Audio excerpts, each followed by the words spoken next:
Hi, and welcome to Female Entrepreneurs Magazine, your go to platform for ambitious women who are ready to take the business world by storm. I'm your host, Angel France, and each week we'll dive into the latest strategies, stories, and success secrets from the most inspiring female entrepreneurs around the world.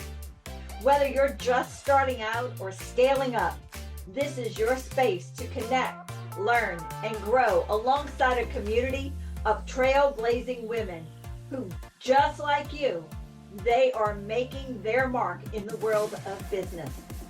From personal branding to powerhouse marketing, from leadership to lifestyle tips, we've got you covered.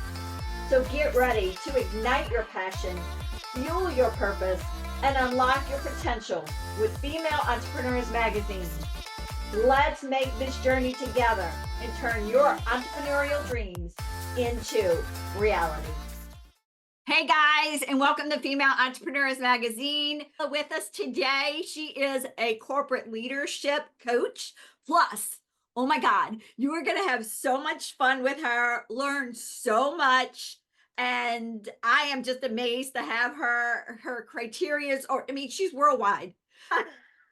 Do you mind taking it away and tell us about your journey of becoming an entrepreneur?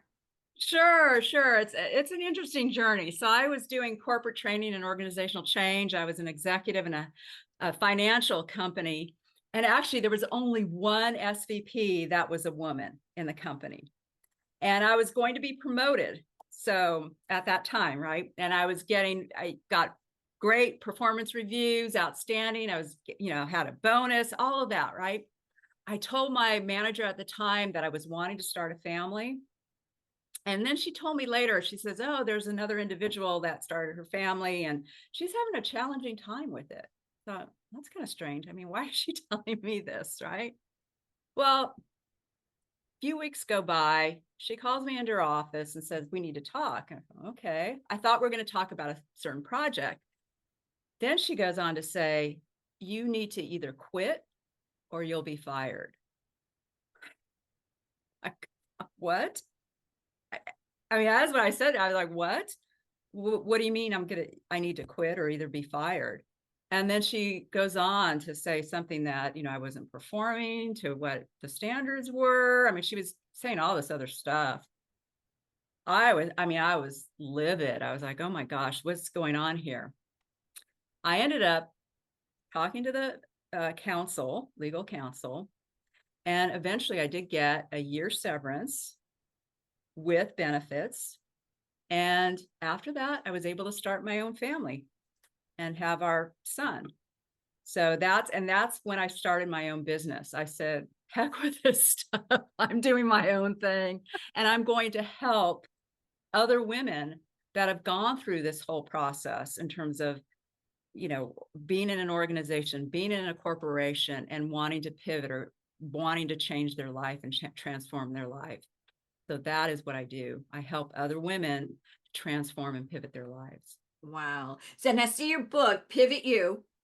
Yeah. Oh my word, your whole story is about pivoting. So can you Yes. tell us about your book?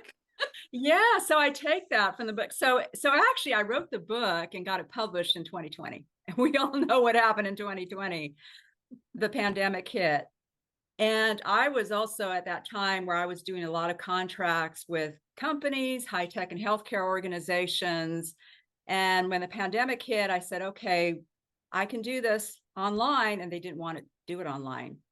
Well, anyway, what I did is I ended up taking all my business, doing it online with coaching. And then I also wrote my book about how to pivot within organizations, how to pivot yourself.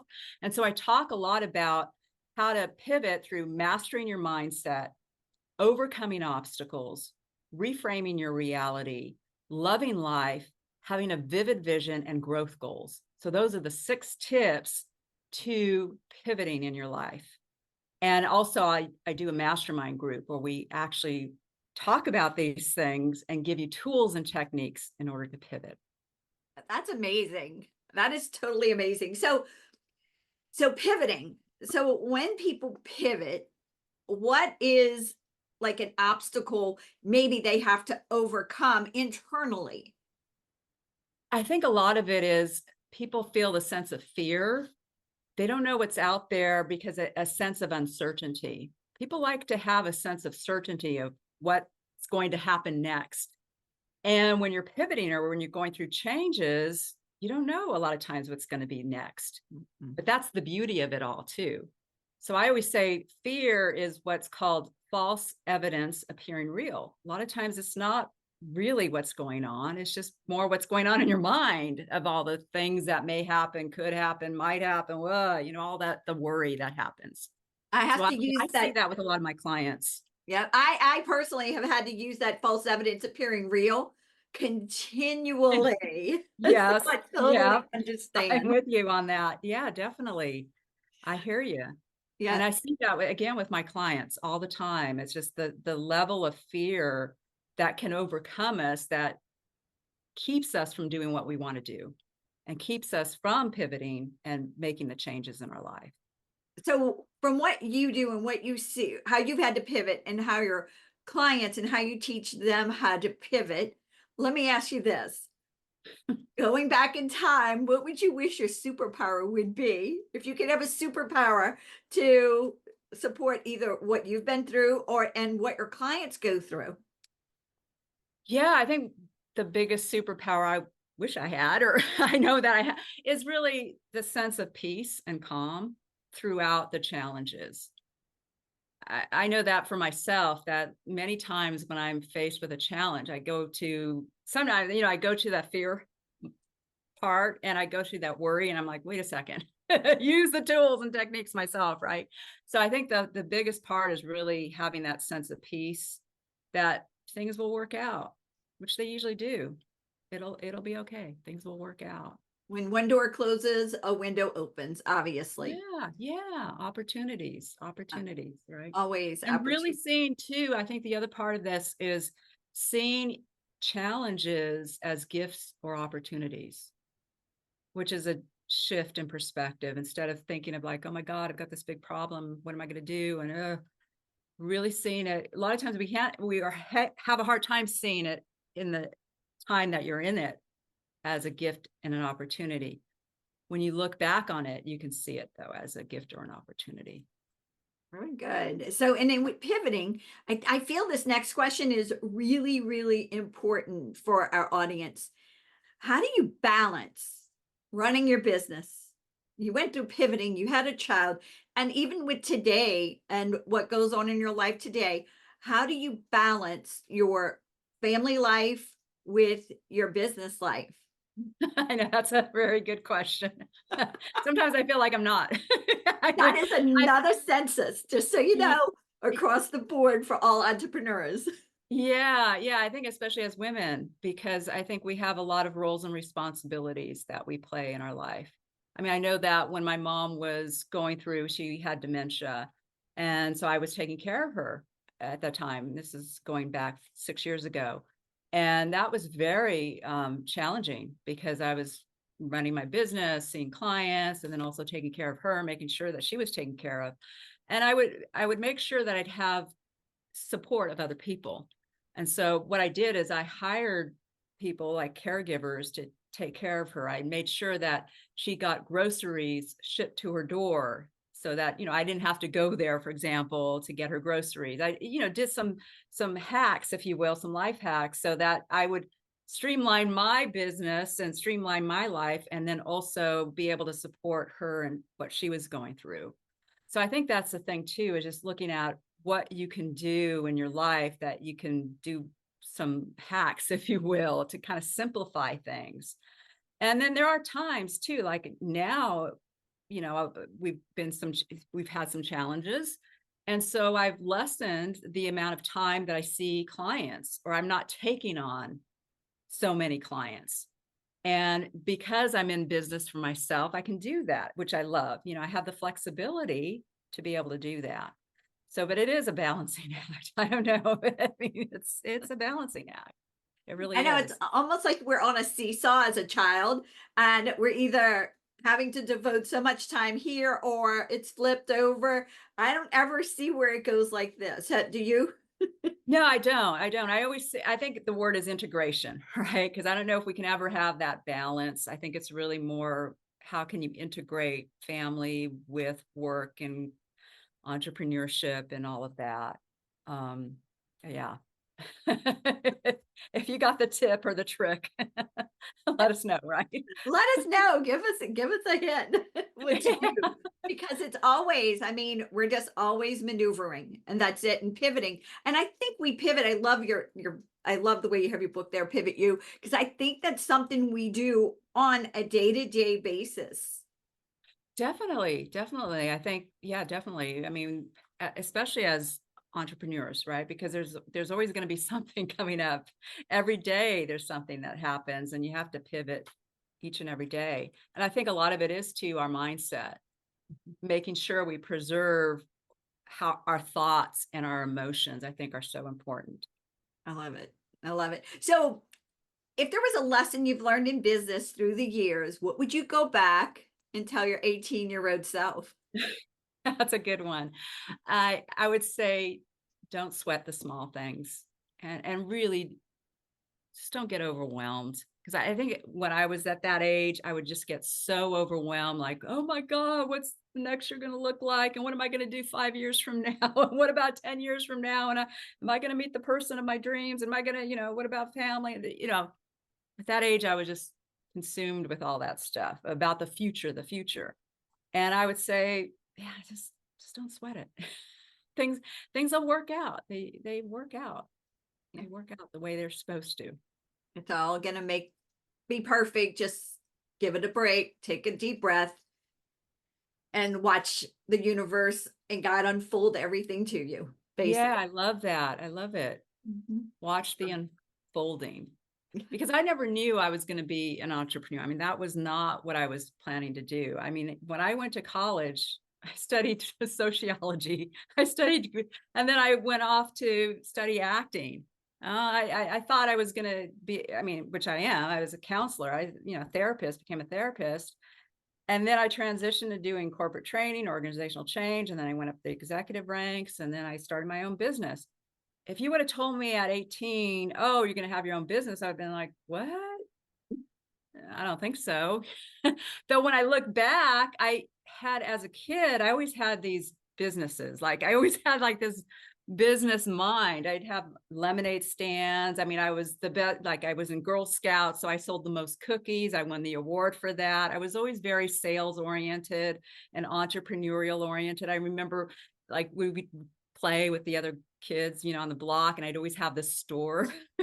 I was like the owner of the store and we're selling things. So I was always very much into like sales and entrepreneurial. So it does make sense when I look back on things and on my life. So yeah, it's just kind of interesting that way. So I actually live in a retirement community. However, Oh, we do have you? 5 children on our street. Oh, wow. And they try to sell it, and we live in a golf community. So they try Uh-huh. to sell us golf balls. My husband buys them all the time, even though he has probably millions of golf balls. And then they come sell us bugs. We donate to the bug factory. We just tell them bye. We don't need That's any more great. bugs. But the latest one was an $8 bottle of cherry juice, which was Kool-Aid Oh God. for $8. Oh my gosh. I loved it. My husband laughed. We told him we didn't drink cherry juice right now. But you So, bought it anyway, right? oh, we gave him Supporting money them. to support him. Yeah, supporting the future entrepreneurs there. That's great. Yeah, And we then, live on a golf course too, where because our son was saying that too. Hey, I can sell the golf balls, in the backyard. I was like, yeah, go right ahead. go for it. And they'll buy them. Trust us. I know. They Yeah. will. And we have another neighbor. He gets all the colored balls. He gets all the Oh colored, yeah. Uh-huh. and he does an Easter basket with colored Oh. balls, and he gives them all to all the golfers. Isn't that cute? That's great. So, so yeah. I love it. All right, we went off on a tangent, but yes, entrepreneurs start at such a young age, and I can literally see it.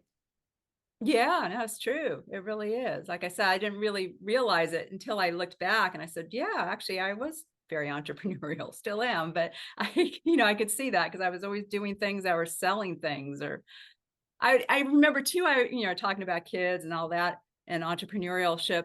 I remember taking the flowers and the roses in our garden and going door to door and selling the flowers, like knocking on the doors and going, oh, you want to buy a bouquet of flowers? We'll sell them for you for $2.50, and they'd buy them. It was great. Yeah, and so the parents on the street come up and go, "We're so sorry." And we're like, "Oh, we love it. They're business owners. Yeah, Love true. it." So yeah, That's so true.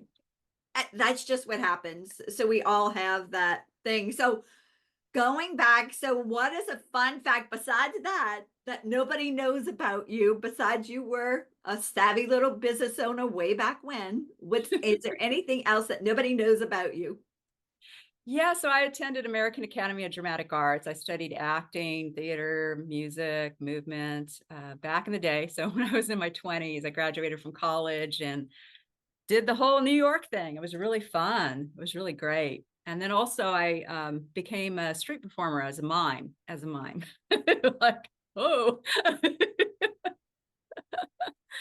yeah, I did. I actually worked at a restaurant. This is another story. I actually worked at this restaurant. This is interesting. So I come into the restaurant, they're hiring, it's called Fat Fannies, and they're hiring, waitresses, hostess, and all that. And I come dressed like to the nines. Here I am in like college or something.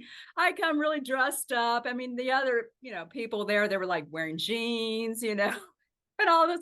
The owner of this place, he comes in the restaurant, he looks at me, he says, "Are you looking for a job? Are you here for the job?" And I said, "Yes, I am." And he goes, "You're hired." Wow, I'm hired? He goes, "Yeah, if you dress like that, you're hired. You have great looking, professionalism and everything." I said, "Okay." So he hired me as a hostess. And this was a company or a restaurant where everyone came dressed up. They had costumes. So I'd come in my mime costume and then I would entertain the people that were coming to the restaurant. Right? Entertain the patrons. And I'd take them to their table and then I do some mime with them. I was annoying, but I entertain them. I think And it's precious. I think it's precious. I love it. he comes in the restaurant, he sees me entertaining them, and he says, "I thought you were the hostess." I said, I kind of tell him, to the aside, I'm like, "Yeah, I also do the entertaining." He goes, "I didn't know that." He goes, "Well, I'm going to hire you as the entertainer." And he upped my salary. He gave me $5 extra for it. And I'm like, "Okay, this is cool. Great." So I ended up entertaining in the restaurant. I was like, "This is perfect. This is great." So I always say that to people, especially young people that are starting out. Like you got to go for every opportunity and also know how you're dressed, right? Because that makes an impression. That makes a real big impression. Yeah, and I find that is something that is pulled aside these days, and people don't dress in that manner to impress. They think they can go in tennis shoes to Yeah, an that's true. interview. Especially where I live, which is in California. I mean, people come in their flip flops and Friday casual, but it's like Friday casual every day. So they come in ripped jeans and t-shirts and everything. So yeah. Yeah, I get it. So I love that. So thinking thought processes and how your brain works. We all love books. We're book nerds. Am I right? That's what I think. Yeah, yeah, I've got yes. All the What is time. one of Always your ordering favorite? books from Amazon, Like, "Oh, what book are you have now?" Right? Yeah, Yeah, what definitely. is your favorite book? Well, I love a lot of what Tony Robbins has written, and I love his seminars, the Unleash the Power Within. To me, that was very pivotal in my life because a lot of it is about mindset and how you can shift your mindset. Depending upon your situation, you can shift what goes on internally, and you have control of what goes on internally. You may not have control of the outside world and all the situations, events of the outside. You can control your thoughts, your emotions, and what's going on in the inside. So I love his books, love his seminars. Yeah, I love them too. They're always fabulous, so motivational, so Yeah. uplifting. And it gets your brain thinking like, okay, what's what's the next thing I can do? Or how can I unleash my power within me to make Exactly. what I need to do? Uh-huh. Love it. I Love love it. it. Yeah. Yeah. Okay. Your favorite song that gets you motivated, rocking and rolling. I love Katy Perry. I love her music. I like Roar. I love that. And the Firecracker one, I love that. I don't know. I love rock and roll too. I mean, I could just listen to rock and roll and just dance and move and yeah, Have get fun. going. Let's go. All right. Woohoo. Got my And little fire signs. you're so cute. What about your favorite quote? So my favorite quote, I have a couple of favorite quotes. I mean, the one quote that I think of in terms of Wayne Dyer, when he said, you can't control what goes on the outside. You can control what goes on the inside. I love that quote because that is so true. Again, you can control your thoughts, your emotions, what's happening in your internal world. And then the other quote is, I have to read it again, but nothing is impossible. The word is I'm possible. And that's by Audrey Hepburn. That's actually one of my favorite too. So I understand. Yeah, yeah, That's one of my favorite quotes. Yeah. yeah. I So have those quotes throughout my book. So those are my favorite quotes. I love that. That is amazing. So how do you stay motivated besides books and quotes and songs? Yeah, for me, I do a morning routine. So when I wake up in the morning, I do a priming technique. And this is from Tony Robbins, where you do some breathing, you do inhaling and exhaling. You do that, 10 times. You take a deep breath, inhaling, exhaling, and you do that 3 times. And then you focus on what you're grateful for and bring in that gratitude. And you think of situations and events that have happened in your life that you're truly grateful for. And you bring that gratitude into your body, into your existence.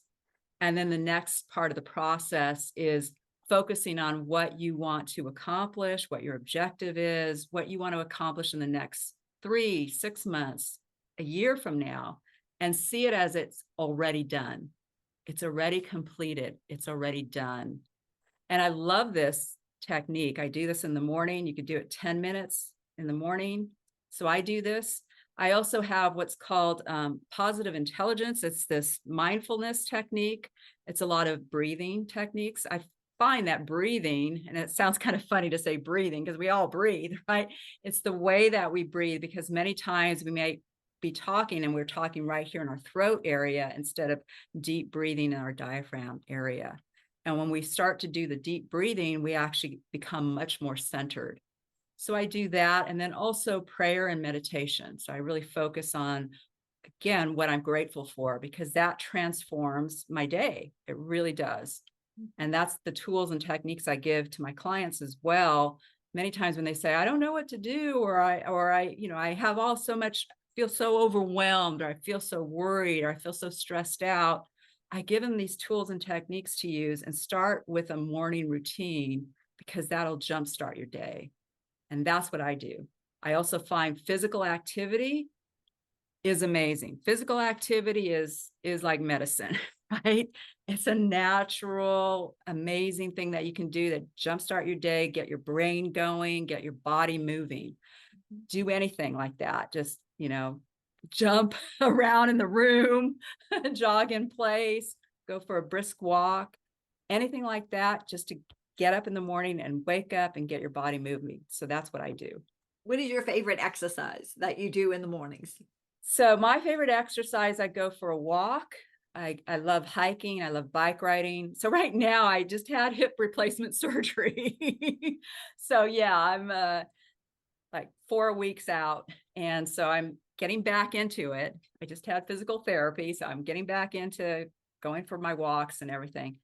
Previous to my hip replacement, I was doing that though. I was, an avid walker. I used to be an avid runner. I don't do that anymore.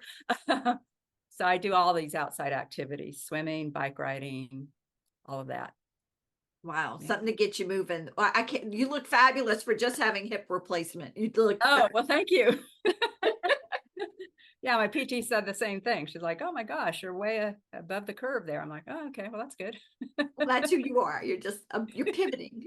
Yeah, pivoting. There you go. Another pivot. What can we say? Yeah, yeah, another pivot. I love it. I love it. So, I know you have a giveaway for everybody. And what is your giveaway that you have for everybody?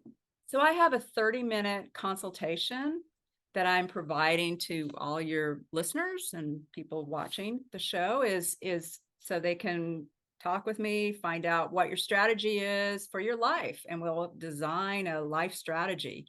And yeah, so it's pretty exciting. And you can contact me as well at Suzanne at Sibilla Coaching, which is SUZANNE at Sibilla, which is S as in Sam, B as in boy, ILLA at coaching.com. And we'll put that in the links and everything for you, for them. But Yeah. the thing is with that is that a 30-minute call is really longer than the average call. Yeah, it is. It is. Yeah. Many just give a 15-minute call if they do at Right. all. So yeah, 30 minutes is a long time. That is a Yeah. long time. So, Yeah. what is the one thing that people come to you for in that 30-minute call that they talk to you about? Yeah, many times clients come because they're feeling very overwhelmed. They're feeling very stressed out. They are trying to balance everything, as we had talked about earlier, right? Trying to balance their work, their career, their if they're a business owner, balancing that with their family. And so they're just feeling so overwhelmed. And so we look at all of that and go, okay, let's look at this and figure out a plan for your life. Figure out what the strategy is. What are some next steps that you can take to pivot your life forward, to move your life forward, take action? Because I think that's the number one thing is taking action builds momentum. And the more you start doing it, then it's like, okay, you start feeling better. Yep. All right. Well, I love it. You know what? You have been a fabulous guest, a lot of fun. I loved having you. So I'm excited to see you in the magazine. You're going to have so much fun. I love it. Yeah, this is great. I love being on the show. This was so much fun. Yeah. I also have a show too, if I can tell your viewer. Yeah, Yes, I have a show too. definitely. I have a show too. It's called Pivot Now. And we stream live every Tuesday. And it's at 10 a.m. Pacific time, at 1 o'clock Eastern time. It's on E360 TV, Roku, Amazon Fire, Facebook Live. I'm naming all the social media channels, Instagram, YouTube. And we talk about pivoting. So I have entrepreneurs on our show that have pivoted in their life, and they'll give us all tips and techniques and tools on how to pivot. So I I'd love love to have it. you on our show too. Oh yeah, Have we'll for sure would have a blast. And yeah. is there anything else besides your amazing show that you have that Yes. you deal with entrepreneurs and you talk to them and communicate with them about pivoting? Is there anything else you want to share with our audience? Yes, I'll be doing a mastermind group coming up in in a couple of weeks. So I'm like getting that all going. And it's a group, and we'll be talking a lot about this pivoting, how to pivot through your life and your career or your business. And so I'll be doing that mastermind group. I'll be sending that out. So you can have the link as well to That was sign. the question. Do we have the link yet, or it's Yeah, coming? yeah. So we have the link, and we'll be sending that out to you as Yeah. well. All right, awesome. So give us the link so we can put it in everything. We're excited. All right, again, thank you so much for being with us. We really appreciate it. Bye. So great to be here. Thank you. Thank you so much for tuning in to this episode of Female Entrepreneurs Magazine. I hope you found inspiration, actionable tips, and a sense of connection with our incredible community of driven women. Don't forget to hit that subscribe button, leave a review, and share the episode with fellow entrepreneurs who are ready to elevate their game. Remember, your success is just the beginning, and we're here to support you in every step of the way.